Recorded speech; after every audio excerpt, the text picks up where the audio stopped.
Hello good evening. कैसे हैं आप सब? आई होप आप सब अच्छे होंगे। सो गाइस, ये जल्दी शाम को आ गए थे और इसलिए आ गए थे क्योंकि मम्मा को छोड़ने जाना था, वो भी स्टेशन पे, क्योंकि जीजू आ रहे थे मम्मा को लेने के लिए। तो मैं यहाँ पे ना थोड़ा दूध निकाल कर दे रही थी, ठंड बहुत ज़्यादा थी। फिर मैंने बोला कि चाय बना देती हूँ, पर ये बोले कि नहीं चाय नहीं पीना है, बस थोड़ा गर्म दूध दे दीजिए उसमें हल्दी डाल कर। फिर मैं ना दूध में हल्दी डालकर उन्हें दे दी थी पीने के लिए। और दूसरी तरफ ना माँ तैयार हो रही हैं और फिर मैंने भी माँ को बोला माँ आप थोड़ा दूध पी लो, बट माँ ना पीने से इनकार कर रही थी। लेकिन मम्मा ने थोड़ी देर के लिए गिलास में देखिए दूध ले ली हैं, लेकिन जाकर फिर उधर रख दी थी। और मम्मी का कुछ सामान जो था, यहाँ पर बैग और एक झोला है और कुछ सामान ना मम्मा को पहले ही हमने भिजवा रखा था, जिससे कि बैग पर बैठने में दिक्कत ना हो जब तक माँ यहाँ पे रेडी हो जाती हैं। और गाइस, कहीं ना कहीं मुझे लगता है ना कि पता ना आपके माइंड में क्या चलते रहता है, आप लोग मुझे ऐसा क्यों सोचते हो। मैं मानती हूँ कि कोई मेरे नॉन वेज हैं, कोई वेज व्यूवर्स हैं, तो मैं आपने ही तो मुझे कमेंट करके कहते हैं ना कि आप इसकी रेसिपी डालो। तो मुझे नहीं पता था कि गृह प्रवेश करने के बाद घर में क्या बनता है। और आई थिंक ऐसे मम्मा ने कहा था मछली बनता है, पर ना बत्तख कुछ स्पेशल था। तो मैं सोची कि मम्मा के लिए ना इस घर में न्यू हूँ तो क्यों ना मैं नया स्पेशल चीज़ खिला देती हूँ।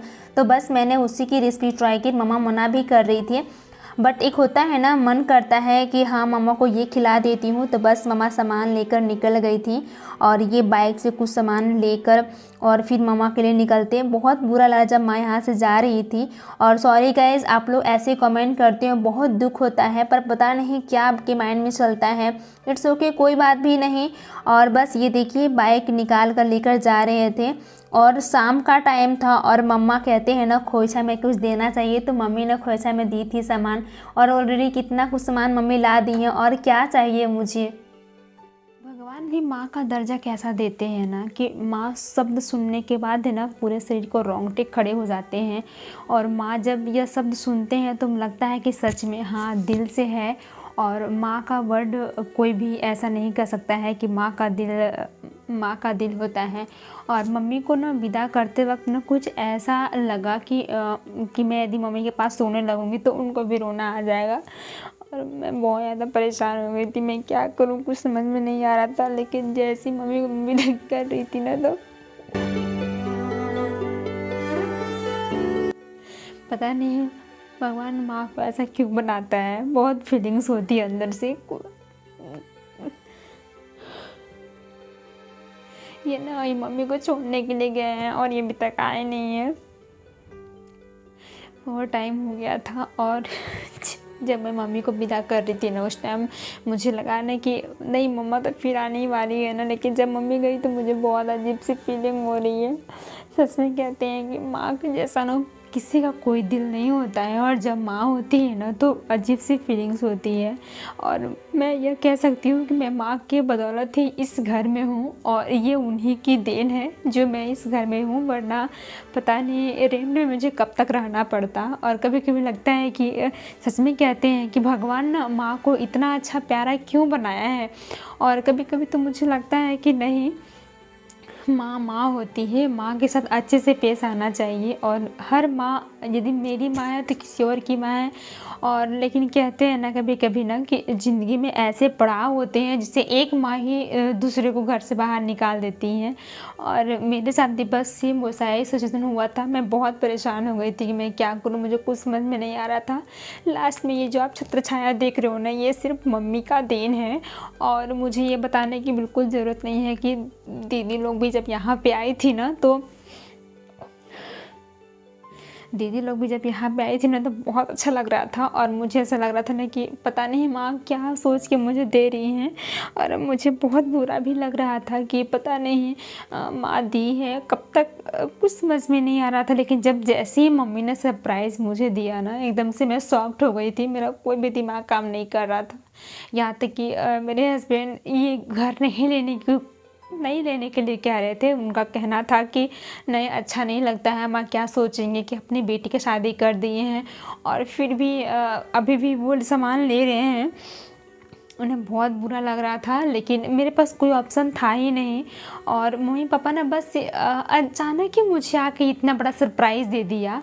और ये सरप्राइज़ लेने के बाद ना मैं बहुत हताश होती हूँ ना, कोई दिमाग नहीं काम कर रहा था। और मैं जब तक उस रेंट में रह रही थी ना, तो मम्मी लोग को ऐसा लग रहा था कि वो लोग रेंट में रह रहे हैं, उनके पास ऐसा कुछ सुविधा है नहीं, कोई व्यवस्था नहीं है, वो लोग कैसे रहेंगे, कब तक रूम रेंट में रहेंगे। इसलिए मम्मी ने इतना दूर, मैं मानती हूँ रांची से हट के ही है, लेकिन फिर भी एक होता है ना कि अगर अपने सर पे किसी चीज़ का छत्र छाया मिल जाए ना, तो वो सबसे बड़ी खुशी होती है।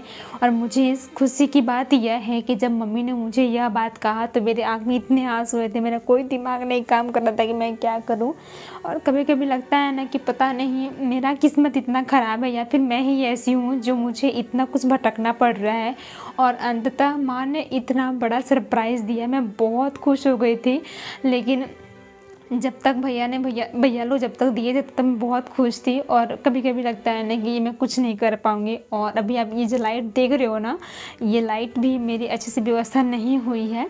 और जब तक कुछ मम्मी पापा लोग बहुत कुछ मुझे दे दिए हैं। शादी होने के बाद कहते हैं ना कि बेटी का अपना घर ससुराल ही होता है, लेकिन मेरे लिए कभी ससुराल मेरा अपना घर बना ही नहीं, क्योंकि मुझे इतना ज़्यादा वहाँ तकलीफ़ों से गुजरना पड़ा। और मैं बहुत जल्द आपके साथ वो सारे चीज़ शेयर करूँगी, और जब आप देखोगी ना तो बहुत ज़्यादा शॉक्ड हो जाओगे कि मेरे साथ क्या हुआ था। मैं अपनी जर्नी बताऊँगी तो बहुत मैं अपने दिल पे पत्थर रख कर ये बात आपसे कह रही हूँ। और कहीं ना कहीं मुझे ऐसा लग रहा है कि शायद मुझे वो सारी बातें आपके साथ शेयर करनी चाहिए जो मेरे साथ हुआ है। और जब तक एक चीज़ मैं आपसे ये चीज़ ज़रूर कहना चाहूँगी, जब तक आप अपने पैरों पे खड़ा नहीं होते हो ना, तो कभी किसी का भरोसा मत करना। और मैं अपने पति के लिए बहुत ज़्यादा खुश हूँ कि वो मुझे इस लायक समझते हैं और हम दोनों मिलकर कुछ काम करने की कोशिश कर रहे हैं। बट अभी छोटा सा बेबी है, छोटा सा बेबी को छोड़ के मैं कहीं जा भी नहीं सकती हूँ। और ये है कि इतना दूर हूँ तो फिर भी ये घर अभी लग रहा है ना कि मेरा घर है, क्योंकि यहाँ मुझे भले रहने के लिए दिया गया है। लेकिन मुझे कहीं ना कहीं ऐसा लगता है ना कि कोई बात नहीं, मुझे कम से कम रेंट तो नहीं चुकाना पड़ेगा। जो मुझे पैसे वो मिलेंगे, वो पैसे से मैं तो कुछ तो आगे कर पाऊँगी या फिर अपने घर भविष्य को देख पाऊँगी। बहुत बुरा लग रहा है, मम्मी क्यों चली गई।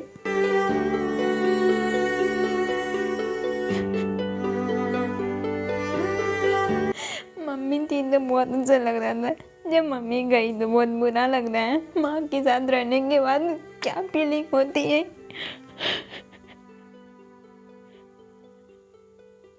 कभी कभी लगता है कि कोई नहीं है मेरा कभी कभी, लेकिन मैं सबके लिए सोचती हूँ कि नहीं, मेरा सब कोई अपना है। और माँ के जाने के बाद तो और भी बुरा लग रहा है। मम्मी के सामने में मैं नहीं रो रही थी, क्योंकि उन्हें पता है कि मैं रो दूँगी तो वो बिल्कुल रो देंगी और ये बिल्कुल नहीं जाएंगे। लेकिन क्या करें, मम्मी को जाना था, क्योंकि घर पे कोई है नहीं करने वाला। पापा भैया लोग सब कोई होटल में खाना खा रहे हैं, क्योंकि कोई बनाने वाला भी नहीं है घर पे। और माँ यहाँ पे आई तो मुझे बहुत अच्छा लगा। और आप सबने बहुत सारे वीडियो भी देखा होगा, माँ के साथ मैं कितना खुश थी। लग नहीं रहा था कि ये माँ को, मतलब माँ का घर है तो माँ का घर जैसा बिल्कुल नहीं लग रहा था। और माँ भी यहाँ पे आई तो बहुत अच्छा लगा। लेकिन मैं बहुत ज़्यादा परेशान हूँ, लेकिन मम्मी चली गई और ये भी अभी तक नहीं आया। बहुत बुरा लग रहा है। माँ थी तो पूरे घर में रौनक थी, और जैसी माँ चली गई तो कोई काम नहीं कर रहा। दिमाग अभी डुबुल सो गया है। मैंने उसे सुला दिया है, क्योंकि उसे पता है कि यदि मैं रो दूंगी तो वो भी बहुत रोने लगेगा और कोई है नहीं संभालने के लिए। बहुत बुरा लगता है। बस गई मेरी छोटी सी मैंने कहानी आपके साथ शेयर कर दी है। और प्लीज़ कौन कौन से लोग अपनी माँ को बहुत ज़्यादा प्यार करते हैं, मैं तो बहुत ज़्यादा अपनी मम्मी से प्यार करती हूँ। खाना उन्हें कुछ भी नहीं बनाया है। मम्मी थी तुम एनी टाइम मम्मी ये बनाती वो बनाती, मुझे बहुत अच्छा लगता था। लेकिन मम्मी चली गई तो कोई मन नहीं कर रहा काम करने के लिए, ना ही खाना बनाने के लिए। सब खाना वैसे ही पड़ा हुआ है। और मम्मी के साथ ना 5-6 दिन मुझे बहुत अच्छा लगा। लेकिन मम्मी भी कब तक यहाँ पे रहेंगी, उनको भी अपना घर जाना था, इसलिए